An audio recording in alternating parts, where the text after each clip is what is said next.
رمضان شریف میں 2-4 کام ضرور کرنے. ایک تو روزہ رکھنا ہے. کچھ ہمارے پنجابی بہانے بھی ہیں, پنجابی بہانے. میں جی مزدوری کرنی ہوندی ہے نا, پھر روزہ تو نہیں نہ رکھ ہوندا. اللہ نے نہیں سی پتا کہ مزدوری کرنی ہے, تو اللہ نے کیوں فرض کیا روزہ؟ ہلکے سے لوگ بیمار ہوتے ہیں, بالکل معمولی سے, کوئی ایسا عذر نہیں, روزہ چھوڑ دیتے ہیں. ذرا سی باتیں لے کر لوگ, آپ یقین کریں, اہمیت کو نہیں سمجھتے, اور بعض صرف سست ہیں, غافل ہیں, منہ پھیرے ہوئے. اگر یہ ایک حدیث سمجھ میں آ جائے نا, ترغیب و ترہیب میں اور دیگر کتب حدیث میں بھی موجود ہے, حضور نے فرمایا جس نے رمضان کا ایک روزہ چھوڑ دیا, زندگی بھر بھی روزے رکھے, وہ فضیلت نہیں پا سکتا جو رمضان کا روزہ سے فضیلت اسے ملنی تھی.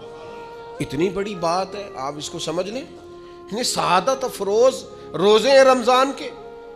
تو کوشش کریں, اپنے آپ کو مینج کریں, مینٹین کریں چیزوں کو, اپنی صحت کا خیال کریں. میں تو دوستوں سے کہا کرتا ہوں, رمضان سے پہلے جو ایام ہے, پہلے سے بڑھ کر اپنی طبیعت کا خیال رکھیں, تاکہ رمضان میں کوئی کسی قسم کی طبیعت میں بھی کمزوری پیدا نہ ہو, اور صحیح صحت مندی کے ساتھ انسان رمضان شریف کے روزے گزار سکے. دوسری بات ہے, رمضان میں خوب قرآن مجید پڑھنا. شہر رمضان الذی انزل فیہ القرآن, رمضان ہی کا تو وہ مہینہ جس میں قرآن نازل کیا گیا. نبی کریم صلی اللہ تعالی علیہ وسلم رمضان المبارک میں حضرت جبریل امین علیہ السلام کے ساتھ قرآن مجید کا دور فرمایا کرتے. حضور حضرت جبریل کو پارہ سناتے اور جناب جبریل نبی کریم علیہ السلام کو سناتے. یہ دور ہوتا ہے قرآن مجید کا. اللہ نے کتنی زیادہ توفیق دی ہے, ہر مسجد میں تراویح میں قرآن پڑھا جاتا ہے. تھوڑی ہمت کریں, تھوڑی کوشش کریں. ہمارے بزرگ فرمایا کرتے تھے, ایک پارہ گھر میں پڑھا کرو قرآن مجید کا, تاکہ تمہیں دیکھ کے بچے بھی پڑھیں, اور ایک پارہ مسجد میں تلاوت کیا کرو, اور ایک رات کو تراویح میں 3 پارے روز قرآن مجید کے ہو جائیں گے, تو انشاءاللہ تعالی رمضان ختم ہوگا تو 3 قرآن پاک بھی ختم ہو جائیں گے.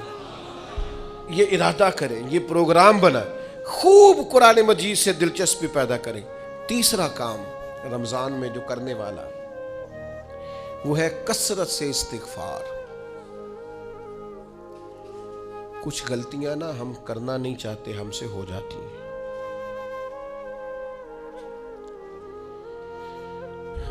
کچھ غلطیاں ایسی ہیں جو ہم بڑی کر چکے ہیں, لیکن ہمیں یاد ہی نہیں, بھول گئے.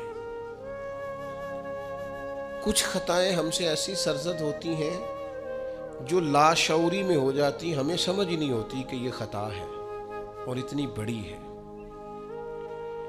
کسی شخص کو بعض اوقات کوئی ایسی بات کہہ دیتے ہیں کہ ہماری نظر میں وہ بات معمولی ہوتی ہے, پر وہ بیچارہ ساری رات سو نہیں سکتا. رمضان کا مہینہ ہے اپنے رب سے معافی مانگنے کا مہینہ, اس سے توفیق مانگنے کا مہینہ, اس کے حضور حاضر ہونے کا مہینہ. میں آپ کی خدمت میں عرض کروں, حضرت عائشہ صدیقہ فرماتی ہیں, نبی پاک نے فرمایا صلی اللہ تعالی علیہ وسلم, جس سے اللہ نے قیامت والے دن حساب پوچھ لیا نا, اس کے لیے مشکل ہو جائے گا. حساب یسیرہ یہ ہے کہ وہ مہربانی فرمائے, اور فیصلہ جب کرے تو کرے ہی درگزر والا, فرمائے جا تجھے معاف کیا. رمضان کا خاص مہینہ ہے, سحری میں بھی دعا قبول ہوتی ہے, افطار میں بھی دعا قبول ہوتی ہے, صبح سے لے کے افطاری تک بندہ ہر وقت عبادت میں ہوتا ہے. تراویح کے بعد بھی دعائیں مانگے تو وقت قبولیت کا ہے.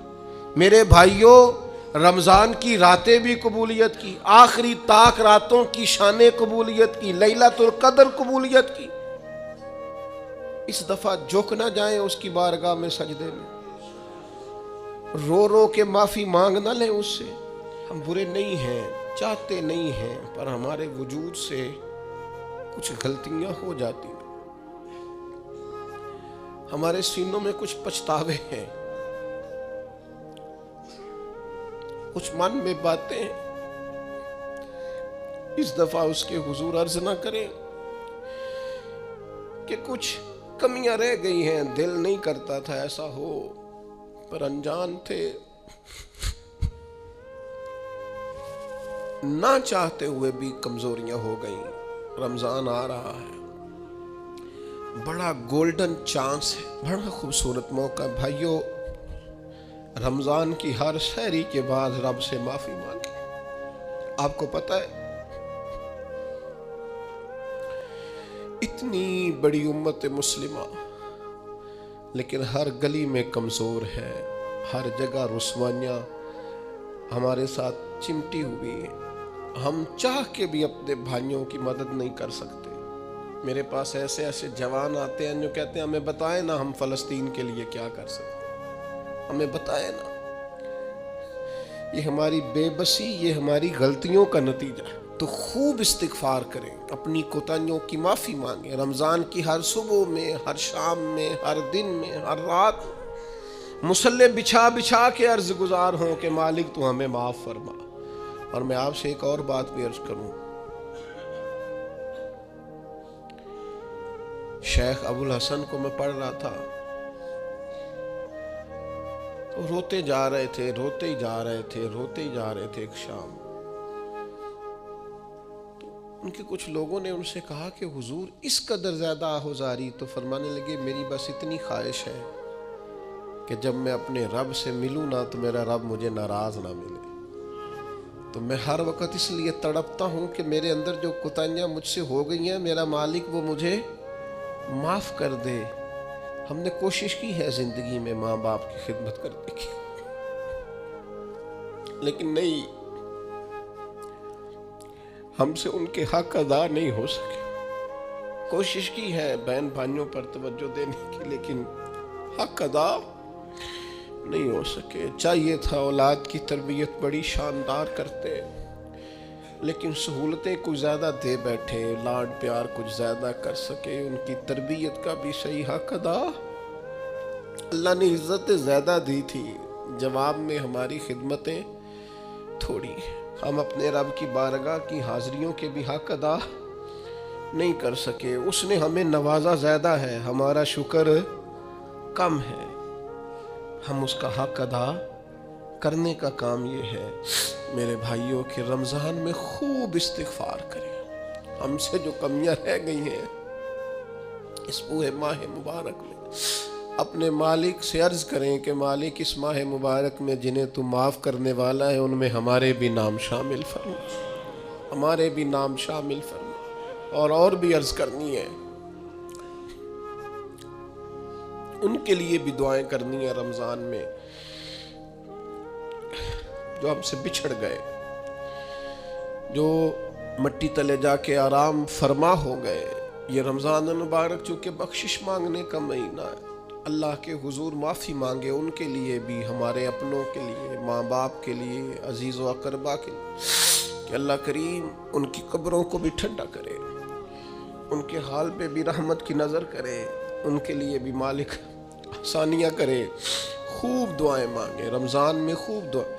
اور جو محتاج ہیں, جو تنگ دست ہیں, جو غریب ہیں, جن کو زمانہ گزر گیا ہے, دوستوں کو, احباب کو, مخیر حضرات کو متوجہ کرتے ہوئے وہ بھی تھوڑی توجہ کریں. اس سال رمضان کے ماہ مبارک میں دنیا داروں کو چھوڑ کے رب کی طرف متوجہ نہ ہو, اس کریم کی بارگاہ میں اپنی ساری تکلیفیں بیان نہ کریں. بیمار بھی آئیں, مقروض بھی آئیں, تنگ دست بھی آئیں, بے اولاد بھی آئیں, کمزور بھی آئیں, سارے جھکیں, روزہ رکھ کے, تراویح پڑھ کے, قرآن پڑھ کے, اپنے سارے دکھ اپنے مالک کے حضور بیان کر کے اس ماہ مبارک کی ہر رات میں اس سے بخشش کا سوال کریں, رحمت کا سوال کریں, کرم کا سوال کریں. وہ بڑا ہی کریم ہے. حضور فرماتے ہیں, رب کہتا ہے مجھے حیا آتی ہے میرا بندہ ہاتھ اٹھائے اور میں اس کے ہاتھ خالی واپس کر دوں, بس آنے کی دیر ہے. اور ایک مقام پہ اللہ کے حبیب علیہ السلام نے فرمایا, بندہ جب اعتراف گناہ کر کے معافی مانگتا ہے اللہ فوراً ہی اسے معاف فرما دیا کر. چوتھا کام جو اس ماہ مبارک میں بہت زیادہ کرنا ہے وہ یہ ہے کہ حضور نے فرمایا یہ صبر کا مہینہ ہے, صبر بہت کرنا ہے. ایک تو صبر ہوتا ہے نا مصیبت پہ صبر, ایک خواہشات پر بھی صبر ہوتا ہے کہ خواہشیں پیدا ہو رہی ہیں پر صبر کرنا ہے اللہ کی رضا کے لیے, یہ بھی صبر ہے. نیکی پر استقامت کے لیے بھی صبر کی ضرورت ہوتی ہے، گناہ چھوڑنے کے لیے بھی صبر کی ضرورت ہوتی ہے۔ آپ کے پاس مواقع موجود ہے معاذ اللہ برائی کے، لیکن اگر آپ صبر کرتے ہیں، اللہ کی رضا پہ راضی رہتے ہیں، تو یہ بھی صبر ہے۔ نبی پاک علیہ السلام نے روزہ دار کو صبر کرنے کا کہا، فرمایا ایک تو تم نے کوئی بےہودہ بات نہیں کرنی،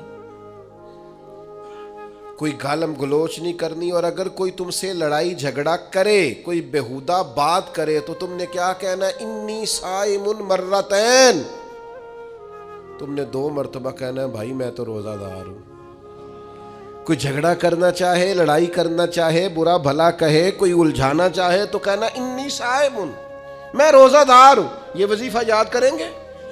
کیا کہنا ہے؟ یہ وظیفہ ہے پورے رمضان کا، یہ بخاری میں حضور نے بتایا ہے۔ کوئی جھگڑا کرے، گھر کے باہر بھی اور گھر کے اندر بھی، کوئی جھگڑا کرنے لگے، جھگڑا ہونے لگے، تو کہنا انی صائم، میں، اور 1 دفعہ نہیں کہنا، مرتین، حضور نے فرمایا 2 دفعہ کہنا، میں روزہ دار ہوں، میں کوئی جھگڑا نہیں کروں گا، کوئی فساد نہیں کروں گا، کسی بےہودہ بات کا جواب نہیں دوں گا۔ کیوں؟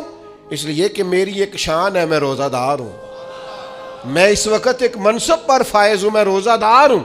یہ وظیفہ پکانا ہے ہر بےہودہ بات سے، ہر جگہ۔ اور حضور علیہ السلام نے فرمایا، یہ بھی بخاری میں موجود ہے، فرمایا جس نے جھوٹ بولنا اور اس پر عمل کرنا نہیں چھوڑا، اللہ کو اس کے بھوکا پیاسا رہنے کی کوئی حاجت نہیں ہے۔ جھوٹ ہی نہیں چھوڑا اس نے، ابھی بھی جھوٹ بول رہا ہے، روزہ رکھ کے بھی جھوٹ پر عمل کر رہا ہے، اللہ تعالیٰ کو اس کے بھوکا پیاسا رہنے کی کوئی حاجت نہیں ہے۔ تو روزہ رکھنا ہے، پھر اس کی تھوڑی سی حفاظت بھی کرنی۔ پھر آگے چلیے، 5ویں گزارش، نبی پاک نے فرمایا رمضان غم خاری کا مہینہ ہے۔ آپ کو پتہ ہے جو بندہ روزہ نہ رکھ سکے کسی خاص مجبوری کی وجہ سے، بیماری کی وجہ سے، کسی عذر کی وجہ سے، تو قرآن مجید نے کیا کہا؟ وہ ایک مسکین کو کھانا کھلائے۔ روزے کا فدیہ یہ ہے کہ پھر وہ کیا کرے؟ روزہ نہیں رکھ سکتا تو مسکین کی خدمت کرے۔ شرعی حکم یہ ہے کہ کسی نے اگر روزہ توڑ دیا رمضان کا، تو 60 روزے رکھے کفارے میں۔ 60 نہیں رکھ سکتا تو پھر 60 مسکینوں کو کھانا کھلائے۔ تو بار بار روزے میں مسکین کا ذکر آ رہا ہے۔ نبی کریم صلی اللہ تعالی علیہ وسلم نے ارشاد فرمایا، جس شخص نے کسی روزہ دار کو افطاری کرائی، تو اللہ تبارک و تعالی افطاری کرانے والے کی بخشش بھی فرما دے گا، اور فرمایا جتنا اجر روزہ رکھنے والے کو ملے گا، اتنا ہی اجر اللہ افطار کرانے والے کو بھی عطا فرمائے گا۔